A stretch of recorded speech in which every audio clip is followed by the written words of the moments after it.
आज हम आपकी बुक के एनसीईआरटी बैक एक्सरसाइज के मोशन चैप्टर के कुछ क्वेश्चंस टेकअप करेंगे, ठीक है, जो हमने उस समय टेकअप नहीं करे थे। तो ये थोड़े से वैसे क्वेश्चंस रहेंगे जो थोड़ा बहुत आपको हो सकता है इनमें डाउट हो या ना हो, ठीक है, वो डिपेंड करता है। तो सबसे पहले स्टार्ट करते हैं क्वेश्चन नंबर 6 से। क्वेश्चन नंबर 6 आपका ग्राफिकल क्वेश्चन है, ठीक है। अब देखिए क्वेश्चन कह रहा है। सबसे पहले तो क्वेश्चन ने आपको ये दे रखा है कि कितने आपको दो तरीके के 3 तरीके की ऑब्जेक्ट्स दे रखे हैं और उनकी मोशन बता रखा है। ये मैंने ग्राफ वहीं से कॉपी पेस्ट करा है सीधा एनसीईआरटी बुक से, ठीक है। असल में एनसीईआरटी बुक में बहुत छोटा है तो हमें पता नहीं लग पाता कि असल में कितना क्या है, हमें डिटेलिंग यहाँ पे देखनी पड़ेगी, ठीक है। तो वहाँ पे क्या बोलते हैं, 3 ऑब्जेक्ट्स आपको दे रखे हैं, 3 ऑब्जेक्ट्स के आपको मोशन दे रखे हैं। अब देखिए डिस्टेंस टाइम ग्राफ दे रखा है, तो हमें पता है कि डिस्टेंस टाइम ग्राफ का अगर मैं स्लोप निकालूं, ठीक है, तो स्लोप मुझे क्या देगा। सबसे पहले स्लोप होता है Y axis divided by X axis, ठीक है, ये होता है। अब देखिए जब स्लोप की बारी आई वाई एक्सिस, तो वाई एक्सिस आपको क्या दे रखा है। वाई एक्सिस में ये वाई एक्सिस है आपका, अगर मैं लिखना चाहूँ ये तो ये वाई एक्सिस हो सकता है, ये आपका एक्स एक्सिस हो सकता है, ठीक है। तो वाई एक्सिस आपको क्या दे रहा है, वाई एक्सिस आपको दे रहा है डिस्टेंस, और एक्स एक्सिस आपको क्या दे रहा है, एक्स एक्सिस आपको दे रहा है टाइम। तो डिस्टेंस अपॉन टाइम क्या होता है, तो स्लोप जो होता है, स्लोप आपको दे रहा है स्पीड, ठीक है। स्पीड बोलिए या फिर ग्राफ में मैंने आपको बोला था इतना पता नहीं चलता, तो वेलोसिटी भी बोल सकते हैं क्योंकि डायरेक्शन का इतना पता नहीं चलता, ठीक है। तो हमने ये निकाल लिया। अब देखिए तो क्वेश्चन को बारी बारी से देखते हैं तो क्या कहता है। तो सबसे पहला क्वेश्चन आपकी तरफ है कि विच of the three is travelling fastest. आपको ये बताना है कि ये जो आपको डिस्टेंस टाइम ग्राफ दे रखा है उसमें से सबसे तेज कौन सा दौड़ रहा है, सबसे तेज कौन चल रहा है, क्योंकि एट लास्ट इसका स्लोप जो है वो क्या देता है आपको, वो आपको देता है स्पीड, ठीक है।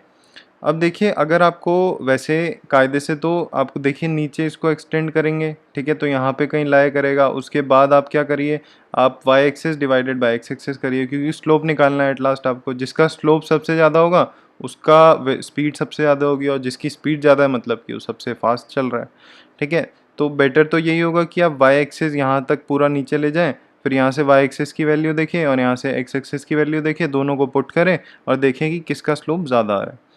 तो ये तो थोड़ा लेंदी प्रोसेस हो जाएगा। शॉर्ट प्रोसेस के लिए आप क्या करिए, आप इन तीनों के नीचे एक लाइन बना दीजिए, जहाँ पे जा रहा है ना, एक ऐसे parallel to the X axis एक लाइन बना दीजिए। अब देखिए यहाँ पे एंगल देखिए, ये एंगल कोई भी हो सकता है, थीटा ले लेते हैं, ये एंगल भी आपने थीटा टाइप ले लिया। इस सिंबल पे आप ध्यान मत दिए, मतलब यहाँ पे कोई एंगल है, अभी वो पता नहीं है कि कितना एंगल है, और ये एंगल भी हमने थीटा ले लिया। इसको थीटा 1 ले लीजिए, इसको थीटा 2 ले लीजिए, इसको थीटा 3 ले लीजिए, ठीक है। अब देखिए इन तीनों में से अगर आप ध्यान से देखेंगे तो सबसे बड़ा एंगल ये है, उसके बाद ये है, और उससे छोटा ये है। तो हम सिंपली ये कह सकते हैं कि जिसका थीटा 3 जो है वो बड़ा है, उसके बाद थीटा 2 है, उसके बाद थीटा 1 है, ठीक है। तो थीटा जो है आपका एंगल बता रहा है, तो एंगल जिसका बड़ा है ना, एक तरीके से हम ये हायर क्लासेस में आप पढ़ेंगे कि असल में एंगल भी रिस्पॉन्सिबल होता है स्लोप के लिए, ठीक है। तो हम क्या करते हैं, हम डायरेक्टली एंगल से फाइंड कर लेते हैं। तो एंगल जिसका बड़ा है सिंपल उसका स्लोप बड़ा है, तो हम सिंपल ये कह सकते हैं कि theta 3 has the greatest angle, therefore slope of theta 3 किसका स्लोप है, बी का, तो slope of B is greatest. अब अगर हमने ये निकाल दिया कि उसका स्लोप ग्रेटेस्ट है, तो मतलब कि बी, ये ए पार्ट हम सॉल्व कर रहे थे, ठीक है, मतलब कि बी जो है, B is fastest among all, बाकी सब में वो सबसे फास्टेस्ट है, ठीक है। तो चलिए ए पार्ट तो हमारा सॉल्व हो गया। अब दूसरा बी पार्ट क्या कह रहा है, all three ever meet at the same point on the road. क्या ऐसा हो सकता है कि ये सारी की सारी, जैसे ए जा रहा है, बी जा रहा है, सी जा रहा है, क्या कभी ये मिल सकती है आपस में। अगर हम एक्सटेंड भी करते हैं बी को, लेट से बी को हमने एक्सटेंड करा, वो यहाँ जाएगा, ठीक है। सी को हमने एक्सटेंड करा, सी यहाँ जाएगा। ए को हमने एक्सटेंड करा तो ए यहाँ जाएगा। आप देख रहे हैं कि ये डाइवर्ज हो रहे हैं, ठीक है, कन्वर्ज नहीं हो रहे, एक तरफ आ नहीं रहे, वो डाइवर्ज हो रहे हैं। तो डाइवर्ज जब हो रहे हैं तो मतलब ही नहीं है कि वो मिलेंगे। ठीक है, तो सिंपल हम ये कह सकते हैं कि they will not meet ever, they will not meet ever on the same point. ठीक है, तो ऐसा पॉसिबल ही नहीं है। अब देखिए हमने दो क्वेश्चन कर लिए, जो दो क्वेश्चन थे काफ़ी ज़्यादा आसान थे, इनमें कोई इतनी मुश्किल की बात नहीं है। पर अब जो क्वेश्चन आएंगे वो थोड़ा सा आपके टफ रहेंगे, तो थोड़ा सा ध्यान दीजिएगा। ठीक है, अब देखिए जो क्वेश्चन कह रहा है, सबसे पहले क्वेश्चन नंबर 3 समझते हैं। क्वेश्चन नंबर 3 कह रहा है how far C is travelled when B passes A. वो पूछ रहा है कि असल में सी, देखिए ये सी की लाइन है। ठीक है, वो कह रहा है कि सी कितना चला होगा जब बी ने ए को पास कर दिया। बी ने जब बी पासेस ए जब बी ने ए को पास कर दिया तो सी ने कितना डिस्टेंस कवर करा है। तो सीधा हम देखिए डिस्टेंस आपको वाई एक्सिस में दे रखा है, तो आप क्या करिए, आप सबसे पहले यहाँ पे लाइन बना दीजिए। तो ये आपकी लाइन आ गई यहाँ पे, तो ये आपकी लाइन आ गई। ठीक है, तो ये लाइन को अगर आप यहाँ पे एक्सटेंड करें तो ये आपको 8 में मिल रही है, अगर आप ध्यान से देखें। ठीक है, तो ये लाइन आपको 8 में मिल रही है, मतलब कि आप तो सीधा ये देख के 8 टिक कर देंगे, यानी कि 8 किलोमीटर। पर देखिए यहाँ पे ट्विस्ट क्या है, यहाँ पे ट्विस्ट ये है कि आप ब्लॉक्स गिनिए। सबसे पहले सी आपका ओरिजिन से स्टार्ट तो नहीं हो रहा, सी आपका कहाँ से स्टार्ट हो रहा है, सी आपका यहाँ से स्टार्ट हो रहा है, इस कोई पॉइंट से। तो अगर वो ओरिजिन से स्टार्ट हो रहा होता और अगर आप 8 किलोमीटर लिखते तब मैं मान सकता था कि ठीक है, इट्स करेक्ट। बट अगर वो ओरिजिन से स्टार्ट नहीं हो रहा, मतलब कि ये कुछ डिस्टेंस है, तो ये कुछ डिस्टेंस आपको माइनस करना पड़ेगा 8 किलोमीटर से। तो हम क्या करेंगे, हम सबसे पहले एक ये जो ब्लॉक है ना, एक ब्लॉक का आप डिस्टेंस निकालेंगे कि असल में एक ब्लॉक आपको कितना डिस्टेंस निकाल के दे रहा है, एक ब्लॉक कितना किलोमीटर का है। जैसे कि 0 से 4 अगर हम जाते हैं तो इनमें 7 ब्लॉक आ रहे हैं, तो उनमें से एक ब्लॉक कितने किलोमीटर का है। ठीक है, तो पहले हम ये निकालते हैं। तो सबसे पहले सी पार्ट हेडिंग डाल लेते हैं। सी पार्ट में उसने पूछा है कि सी कितना ट्रैवल करा है जब B पासिस ए, जब B ने A को पास कर दिया। तो सबसे पहले तो हम वो निकालेंगे कि असल में कितना, एक बॉक्स का कितना है। हमें पता है कि 0 to 4 किलोमीटर जब हम जाते हैं, तो 0 to 4 किलोमीटर मतलब कायदे से 4 किलोमीटर जब हम जाते हैं तो कितने बॉक्स आते हैं, तो 7 बॉक्सेस आते हैं। ठीक है, अब जब अगर हम इसको उल्टे तरीके से लिख लें तो 7 बॉक्सेस, सीधा यूनिटरी मेथड लगाएंगे 4 किलोमीटर। ठीक है, अब 7 बॉक्सेस आप गिन सकते हैं, 7 बॉक्सेस हैं। जैसे कि सबसे पहले ये हो गया 1, ये 2, 3, 4, 5, 6, 7, 7 बॉक्सेस है। ठीक है, तो 4 किलोमीटर जब एक बॉडी कवर करती है तो वो 7 बॉक्सेस से गुजरती है। ठीक है, 7 बॉक्सेस उसे कवर करने पड़ते हैं। अब अगर हम बात करें क्वेश्चन की, तो 7 बॉक्सेस 4 किलोमीटर, तो एक बॉक्स इक्वल टू 4/7 किलोमीटर। अब देखिए मैंने एक बॉक्स का निकाल के दिखा दिया कि एक बॉक्स में कितना है, एक बॉक्स है आपका 4/7 किलोमीटर। अब अगर 4/7 किलोमीटर है तो अगर मैं बात करूं सी के ओरिजिन की, जो आपका सी जा रहा है, सी आपका इनिशियल पॉइंट सी का ये है। ठीक है, ये उसका इनिशियल पॉइंट है। तो यहाँ की अगर मैं बात करूँ तो उसको कितने अभी बॉक्सेस कवर करें, 1 2 3 4, उसने 4 बॉक्सेस कवर करे। ठीक है, तो हम क्या करेंगे, हम सिंपल आप for the initial point of C, simple आप 4/7 मल्टीप्लाई बाय 4 कर देंगे तो ये आपका किलोमीटर आ गया। ये क्या है आपका, ये वो दे रहा है कि कहाँ से वो कितना डिस्टेंस हमें छोड़ना है, कि असल में इतना डिस्टेंस हमें माइनस करना है। ठीक है, ओवरऑल डिस्टेंस से। तो अब आपका जब ये निकल के आ गया तो इसको आप क्या लिख सकते हैं, 4 4 16, 16/7 किलोमीटर। ठीक है, तो 16/7 किलोमीटर आपको माइनस करना है। अब देखिए टोटल डिस्टेंस कितना आया था, total distance on Y axis कितना आया था, 8 किलोमीटर। ठीक है, अब 8 किलोमीटर आया था, बट 0 से तो हम स्टार्ट नहीं कर रहे थे, तो हम कहाँ से स्टार्ट कर रहे हैं, हम जब इस डिस्टेंस को 8 किलोमीटर से माइनस कर देंगे तो आपको निकल कर आ जाएगा। तो 8 माइनस 16/7, तो ये अगर आप सॉल्व करेंगे तो इसका जो आंसर आएगा वो आएगा आपका 5.71 किलोमीटर। एलसीएम वेलसीएम लेके तो ये आपका आंसर आ जाएगा। समझ आए? क्वेश्चन वापस समझा रहा हूँ, एक बार वापस से समझिएगा। सबसे पहले क्वेश्चन क्या कह रहा है? क्वेश्चन कह रहा है कि आपको ये बताना है कि जब सी ने कितना डिस्टेंस ट्रेवल करा जब आपका बी पासेस ए, जब बी ने ए को पास कर दिया। तो इस पॉइंट में बी ने ए को पास करा है, तो इसको मैं नीचे ले गया तो यहाँ पे मीट हुआ, इसको मैं जब यहाँ ले गया तो 8 किलोमीटर, कायदे से आंसर 8 किलोमीटर होना चाहिए। बट अगर हम सी की बात करें तो सी ने अपना डिस्टेंस कुछ एक यूनिट से तय करा है, उसने ओरिजिन से अपना डिस्टेंस तय नहीं करा।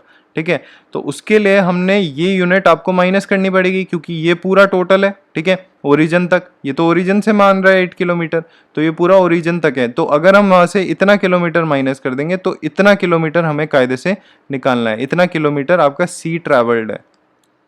ठीक है, सी ने इतना ट्रैवल करा है जब बी ने उसको पास करा है ए को। ठीक है, तो कायदे से हमें इतना निकालना है। तो इतना कैसे निकलेगा? जब आप इस पूरे टोटल में से इतना माइनस कर देंगे। तो इतना माइनस करने के लिए हमने क्या करा? हमने सबसे पहले 4 किलोमीटर हम गए, तो 4 किलोमीटर जाने के लिए 7 बॉक्सेस लगते हैं। तो एक बॉक्स का हमने निकाल दिया, एक बॉक्स कितना किलोमीटर का है। फिर हमने काउंट करा 1 2 3 4, ये 4 से स्टार्ट हो रहा है। तो 4 हमने सीधा 4 का क्या करा, 4 किलोमीटर मल्टीप्लाई बाय 4/7, क्योंकि 4/7 आया था आपका एक बॉक्स का, तो आपका वो उतना डिस्टेंस आ गया जो आपको माइनस करना है। तो 16/7 किलोमीटर आप माइनस करेंगे 8 किलोमीटर से, तो आपका आंसर आ गया। ठीक है, समझ आया? होपफुली समझ आ गया होगा। अब नेक्स्ट की तरफ चलते हैं, डी पार्ट। तो डी पार्ट क्या कहता है? डी पार्ट सबसे पहले ये मिटा देते हैं कि क्या है डी पार्ट। ओवरऑल पूरा ही डिफरेंट है। ठीक है, तो डी पार्ट की अगर हम बात करें तो डी पार्ट कह रहा है कि how far the B is travelled at the time it passes C. Okay, तो वो ये कह रहा है कि असल में बी ने कितना ट्रेवल करा at the time it passes C, जब उसने सी को पास कर दिया। तो इस पॉइंट में उसने सी को पास करा है। ठीक है, अब देखिए बी के साथ तो प्रॉब्लम ही नहीं है, बी तो ओरिजिन से स्टार्ट हो रहा है। तो इसके बॉक्सेस गिनिए, अगर मैं इसको यहाँ ले जाऊँ, ये इसकी लाइन है, ये वाला इसका बॉक्स है। तो इसके बॉक्सेस अगर हम गिरे तो 1 2 3 4 5 6 7 8 9 बॉक्सेस है। ठीक है, क्योंकि यहाँ से स्टार्ट करेगा वो, तो यहाँ से जब स्टार्ट करेगा तो हमें नीचे वाला बॉक्स लेना है, ऊपर वाला बॉक्स नहीं लेना। क्योंकि ऐसे तो आप ये भी ले सकते हैं, ये भी ले सकते हैं, तो हमेशा नीचे वाला लेते हैं। तो ये आपके टोटल 9 बॉक्सेस है। ठीक है, यहाँ पे इसीलिए मैंने ये लाइन बनाई है कि इससे ऊपर नहीं जाना और इसमें भी नहीं जाना। ये आपके 9 बॉक्सेस, तो टोटल 9 बॉक्सेस लगे। तो 9 बॉक्सेस लगे और आपका ओरिजिन से ही स्टार्ट हो रहा है। तो सिंपल आपको सबसे पहले क्या निकालना है? B travelled when it passes C, आपको ये निकालना है। तो बी जितना ट्रैवल करेगा, बी कितना ट्रैवल, सबसे पहले कितने बॉक्सेस लग रहे हैं उसको? 9 बॉक्सेस लग रहे हैं। ठीक है, 1 बॉक्स कितने के बराबर है? 1 बॉक्स अभी आपने निकाला था, 1 बॉक्स है आपका 4/7 किलोमीटर, 4/7 किलोमीटर। तो सिंपल आप क्या करेंगे, 9 बॉक्सेस कितने के बराबर होंगे? 9 बॉक्सेस होंगे 4/7 मल्टीप्लाई बाय 9। ठीक है, इसको सॉल्व करेंगे तो आपका आंसर आ जाएगा 5.14 किलोमीटर। ये आपका आंसर आ गया। ठीक है, बस इतना सा था। चलिए, ये आपका क्वेश्चन हो चुका है अब सॉल्व। अब नेक्स्ट क्वेश्चन की तरफ बढ़ते हैं। तो नेक्स्ट क्वेश्चन है आपका क्वेश्चन नंबर 9। क्वेश्चन नंबर 9 क्या कह रहा है? क्वेश्चन नंबर 9 ये कहता है कि state which of the following situation are possible and give an example for each of the cases. Okay, तो हमें क्या करना है? हमें ये पहचानना है क्या जो सिचुएशन वो दे रहा है, क्वेश्चन में जो सिचुएशन दे रहा है, क्या वो वैलिड है या फिर हाइपोथेटिकल सिचुएशन है कि हो ही नहीं सकती ये सिचुएशन, या हो सकती है। अगर हो सकती है तो एग्जाम्पल के साथ एक्सप्लेन करना है। ठीक है, तो शुरू करते हैं सबसे पहले ए पार्ट से। तो ए पार्ट आपका कह रहा है an object with a constant acceleration but zero velocity. Okay, तो ये कह रहा है कि आपकी बॉडी है एक, ठीक है, एक बॉडी चल रही है विद अ कांस्टेंट, उसका जो एक्सेलरेशन है, इसको हम उल्टे तरीके से लिखते हैं कि आपका जो एक्सेलरेशन है, ठीक है, वो आपका क्या है? वो कांस्टेंट रहे।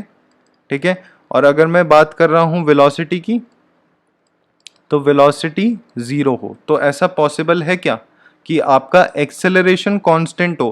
कि कांस्टेंट मतलब हो सकता है 2 मीटर पर सेकेंड स्क्वायर हो, तो इतना कांस्टेंट रहे पूरे, उसमें बढ़ नहीं रहा है। ठीक है, बट वेलोसिटी आपकी जीरो है। तो ऐसा हो सकता है? हाँ हो सकता है। कब होगा ये आप ग्रेविटेशन में समझेंगे। ग्रेविटेशन में क्या होगा, असल में जब आप कोई एक ऑब्जेक्ट है, एक ऑब्जेक्ट को जब आप ऊपर फेंकते हैं, ठीक है, तो जब आप ऊपर फेंक रहे हैं, लेट से ये हमने उसकी पोजीशन ले ली, तो इस पोजीशन में ग्रेविटी एक्ट करती है, ठीक है। वो जो ग्रेविटी एक्ट करती है वो अपना कुछ एक्सेलरेशन देती है, जिसको हम बोलते हैं एक्सेलरेशन ड्यू टू ग्रेविटी, जिसको हम स्मॉल जी से डिनोट करते हैं, एक्सेलरेशन ड्यू टू ग्रेविटी बोलते हैं, ठीक है, जिसको हम स्मॉल जी से डिनोट करते हैं। अब देखिए स्मॉल जी जब नीचे की तरफ जा रहा है तो ये कितना एक्सेलरेशन होता है, इसकी वैल्यू फिक्स होती है, कितना, या तो 9.8 मीटर पर सेकेंड स्क्वायर, ये एग्जैक्ट होती है, नहीं तो हम क्या ले लेते हैं अपनी कैलकुलेशंस के अकॉर्डिंग, 10 मीटर पर सेकेंड स्क्वायर ले लेते हैं। अब देखिए ये वैल्यू तो फिक्स रहेगी, बट देखिए जब ये बॉल जब टॉप में पहुंच जाएगी तो एक पॉइंट में आके आपकी फाइनल वेलोसिटी जीरो हो जाएगी, बट आपका उस पॉइंट में एक्सेलरेशन तो नीचे की तरफ लग रहा है, तो एक्सेलरेशन वो जी तो लगेगा ही लगेगा जो है 9.8, ठीक है। तो ये वो एग्जांपल है कि जब आप बॉल को ऊपर फेंकेंगे तो at a maximum height its velocity become zero, but the acceleration due to gravity will act constantly, ठीक है, जो कि जिसकी वैल्यू है आपकी 9.8, ठीक है। चलिए तो बी पार्ट देखते हैं। बी पार्ट क्या कह रहा है, बी पार्ट कह रहा है object is moving at a certain direction with an acceleration in perpendicular direction. Okay, तो वो कह रहा है कि असल में एक ऑब्जेक्ट है, ठीक है, ऑब्जेक्ट एक सर्टेन डायरेक्शन में चल रहा है, सर्टेन डायरेक्शन, ठीक है, सर्टेन डायरेक्शन में चल रहा है और उसका एक्सेलरेशन जो है, एक्सेलरेशन वो परपेंडिकुलर है, ठीक है, परपेंडिकुलर डायरेक्शन में है उसका एक्सेलरेशन। तो ऐसा पॉसिबल है, ऐसा तभी पॉसिबल है अगर आप एक सर्कुलर पाथ में चल रहे हैं, कि लेट से मैंने ये ले लिया स्टोन, ये स्टोन आपका घूम रहा है, ये घूमा, आपने सर्कुलर पाथ करा, तो यहाँ पे अगर आप देखेंगे तो एक सर्टेन डायरेक्शन है कि अगर आप यहाँ पे छोड़ देंगे तो ये आपका एक्सेलरेशन इधर की तरफ एक्सेलरेट होके चला जाएगा, अगर आप यहाँ इस पॉइंट में छोड़ेंगे तो इधर की तरफ एक्सेलरेट होके चला जाएगा, इस पॉइंट में छोड़ेंगे तो इधर की तरफ एक्सेलरेट हो जाएगा, इस पॉइंट में छोड़ेंगे तो इधर की तरफ, ठीक है। बट अगर आप इनको सेंटर से मिलाए ना, देखिए ये सेंटर से मिला है, ये सेंटर से मिला है, ये सेंटर से मिला है, तो यहाँ पे देखिए क्या बन रहा है, ये 90 डिग्री बन रहा है, जो कि 90 डिग्री का मतलब क्या होता है, परपेंडिकुलर। आप कोई भी पॉइंट ले लीजिए, यहाँ पे ये पॉइंट ले लिया आपने, ये ले लिया, इसको सेंटर से मिलाएंगे तो ये आपका 90 डिग्री बना रहा है। तो इसका मतलब ये है, ये तभी हो सकता है जब आपका ऑब्जेक्ट एक सर्कुलर मोशन में चल रहा है, ठीक है। क्वेश्चन वापस समझा रहा हूँ कि असल में क्या होता है, क्वेश्चन ये कह रहा है कि एक ऑब्जेक्ट है वो कुछ सर्टेन डायरेक्शन में जा रहा है, ठीक है, और उसका एक्सेलरेशन जो है वो परपेंडिकुलर एक्ट कर रहा हो। तो देखिए अगर आप यहाँ पे छोड़ देंगे तो उसका एक्सेलरेशन इधर की तरफ है, यहाँ पे अगर आप अपना ऑब्जेक्ट छोड़ देंगे तो इधर की तरफ भागेगा, यहाँ पे छोड़ देंगे तो इधर की तरफ भागेगा, ठीक है। तो हर एक पॉइंट में सबसे पहले वो अपनी डायरेक्शन चेंज कर रहा है, अब डायरेक्शन चेंज हो रही है, साथ ही साथ उसका जो एक्सेलरेशन है कि आप जहाँ पे छोड़ेंगे वो एक्सेलरेशन अगर आप सेंटर से देखें तो परपेंडिकुलर बना रहा है, 90 डिग्री बना रहा है। इसीलिए हम बोलेंगे कि आपका जो ऑब्जेक्ट है, ये वाली सिचुएशन वैलिड है। कब वैलिड है, जब ऑब्जेक्ट आपका सर्कुलर मोशन में चल रहा हो। तो चलिए क्वेश्चन नंबर, नेक्स्ट क्वेश्चन लेते हैं। क्वेश्चन नंबर 1 से हम स्टार्ट कर रहे हैं, बैक एक्सरसाइज का ये पेज नंबर 112, ठीक है। कईयों से हो गया होगा ये क्वेश्चन, कईयों से नहीं हुआ होगा, तो मैं टेकअप कर रहा हूँ क्वेश्चन, ठीक है। वो कह रहा है an athlete completes 1 round of a circular track, एक सर्कुलर ट्रैक है, ठीक है, आपके पास एक सर्कुलर ट्रैक का वो राउंड कंप्लीट करता है, और डायमीटर, आपको एक डायमीटर दे रखा है इस सर्कुलर ट्रैक का, कितना है, ये उसका सेंटर होगा सी, उसका डायमीटर आपको दे रखा है 200 मीटर, 200 मीटर। लेट से ये पॉइंट हमने ले लिया ए और बी, ठीक है। तो डायमीटर आपको दे रखा है 200 मीटर, तो सिंपली यहाँ से रेडियस क्या आ जाएगा, रेडियस आपका आ जाएगा 200 डिवाइडेड बाई 2, यानी कि 100 मीटर, ठीक है। तो कह रहा है कि वो एक राउंड इस पूरे सर्कल का, इस पूरे ट्रैक का, वो जिसका डायमीटर 200 मीटर है, उसका एक राउंड जब वो कवर करता है तो वो कवर करता है 40 सेकेंड्स में, ठीक है। What will be the distance covered and the displacement at the end of, आपको क्या निकालना है, आपको डिस्टेंस निकालना है, ठीक है, एंड डिस्प्लेसमेंट निकालना है।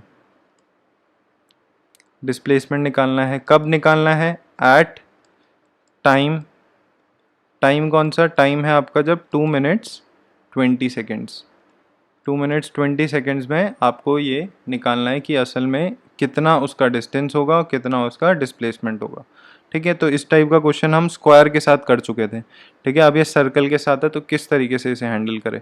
तो सबसे पहले 1 राउंड की अगर हम बात करें, ठीक है, एक राउंड की अगर हम बात करें तो एक राउंड में कितना डिस्टेंस आएगा, तो एक राउंड में जो डिस्टेंस आएगा वो आएगा आपका 2 पाई आर, ठीक है, एक पेरीमीटर, ठीक है। अब जब 2 पाई आर आ रहा है मतलब 2 पाई और आर आपका कितना है 100, ठीक है, इतना आएगा। अब जब इतना आ रहा है तो इसको लेट से हम इतना मीटर बोल देते हैं कि इतना मीटर वो चला। तो अब अगर हम इतना मीटर बोल रहे हैं मतलब हमें जो इन्फॉर्मेशन दी है, हमें इन्फॉर्मेशन दी है कि वो जो इंसान है, जो एक एथलीट है, वो एक राउंड कवर करता है कितने में, एक राउंड कवर करता है वो 40 सेकेंड्स में, ठीक है।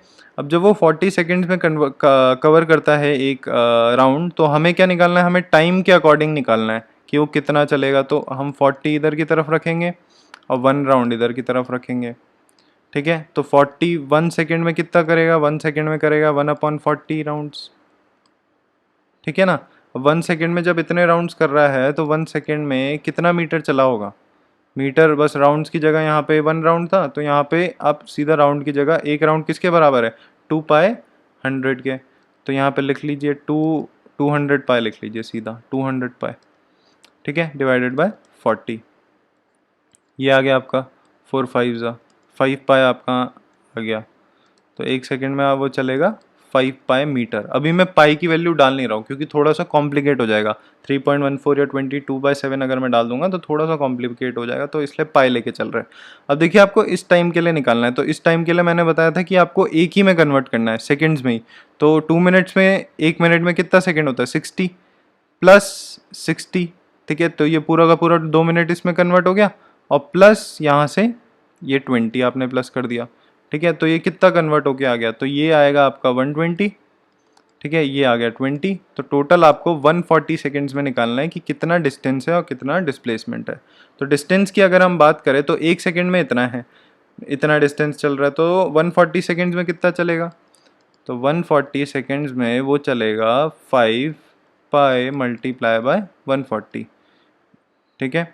तो अगर हम यानी कि 140 सेकेंड्स में आपका जो डिस्टेंस आया वो आया 5 × 140 पाई, इतना मीटर आपका डिस्टेंस आ गया, ठीक है। समझ आया कैसे आया, सीधा आपने 140 लिया, 140 को यहाँ से मल्टीप्लाई कर दिया, तो ये आपका आ गया टोटल डिस्टेंस कि कितना वो चलेगा कितने सेकंड में, 140 सेकेंड्स में। तो ये डिस्टेंस आपको मिल गया। सीधा डिस्टेंस में आप पाई में नहीं छोड़ेंगे, आप पाई की वैल्यू पुट करेंगे और ये पूरा सॉल्व करेंगे खुद ही, ठीक है। पाई की वैल्यू आप क्या पुट करेंगे, या तो 3.14 डाल दीजिए, नहीं तो 22/7 डाल दीजिए, और तीनों को आप मल्टीप्लाई कर देंगे तो सिंपल आपका टोटल डिस्टेंस आ गया। अब देखिए टोटल डिस्टेंस तो आ गया, आपको एक और चीज़ निकालनी है, क्या है वो चीज़, वो है डिस्प्लेसमेंट।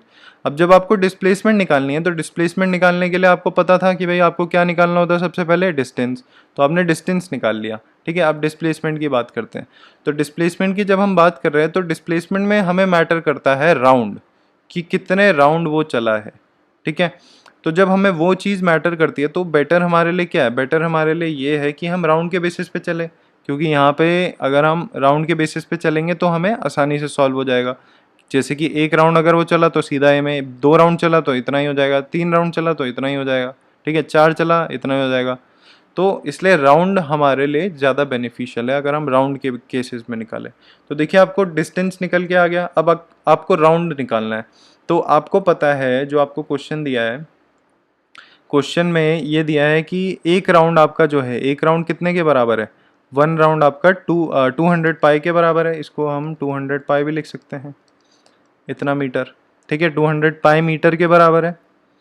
तो चलिए फाइंड करना स्टार्ट करते हैं। तो फाइंड करना जब हमने स्टार्ट करा तो सबसे पहले टोटल डिस्टेंस आपको इतना दे रखा है, आपको इन्फॉर्मेशन क्या दिया है, आपको इन्फॉर्मेशन दी है कि वो 200 इतना पाई मीटर चलता है, तो उसका मतलब है 1 राउंड। अब 1 मीटर अगर चलेगा तो उसका मतलब है इतना राउंड, 2 डिवाइडेड बाई 200 पाई, ठीक है, ये यहाँ पे डिवाइड हो जाएगा। और टोटल डिस्टेंस आपको कितना दिया है, टोटल डिस्टेंस है 5 × 140 पाई, ठीक है। इतना मीटर चलेगा तो कितना राउंड आएगा, तो 5 × 140 पाई डिवाइडेड बाय 200 पाई, इतना राउंड्स आ जाएगा, ठीक है। तो पाई से पाई कैंसिल हुआ, ठीक है। और इसको जब आप सॉल्व करेंगे तो सॉल्व होके आएगा 3.5, तो मतलब आपको आंसर मिल गया 3.5 राउंड्स। अब जब 3.5 राउंड्स मिल गया तो आप क्या करेंगे, सबसे पहले एक राउंड ये है, लेट्स से ये इसका इनिशियल पॉइंट है, ठीक है, यहाँ से स्टार्ट कर रहा है। तो एक राउंड क्या हुआ, ये वापस जब ए में आ गया, दूसरा राउंड जब ये वापस ए में आ गया, तीसरा राउंड जब ये वापस ए में आ गया। अब हाफ, 3.5 राउंड है, 3.5 मतलब 3.5 राउंड। तो आधा राउंड कैसे करेगा, आधा राउंड होगा जब ये सेमी सर्कल मतलब बी में रह जाएगा, तो ये उसका फाइनल पॉइंट हो गया, फाइनल पॉइंट। अब distance between the initial point and the final point को हम बोलते हैं डिस्प्लेसमेंट, शॉर्टेस्ट पाथ। तो शॉर्टेस्ट पाथ आपका क्या होगा, आपका डायमीटर। तो सिंपल आपका डिस्प्लेसमेंट आ गया, डिस्प्लेसमेंट आपका आ गया 200 मीटर, ठीक है। इसको दोबारा देखिएगा, ये वाले क्वेश्चन को, थोड़ा सा ट्रिकी क्वेश्चन है क्योंकि इसमें हम राउंड्स को भी कंसीडर कर रहे हैं, आप डिस्टेंस को भी कंसीडर कर रहे हैं, ठीक है। तो खुद ट्राई करिएगा, तब आपको आ जाएगा। चलिए, तो आज की वीडियो के लिए बस इतना ही।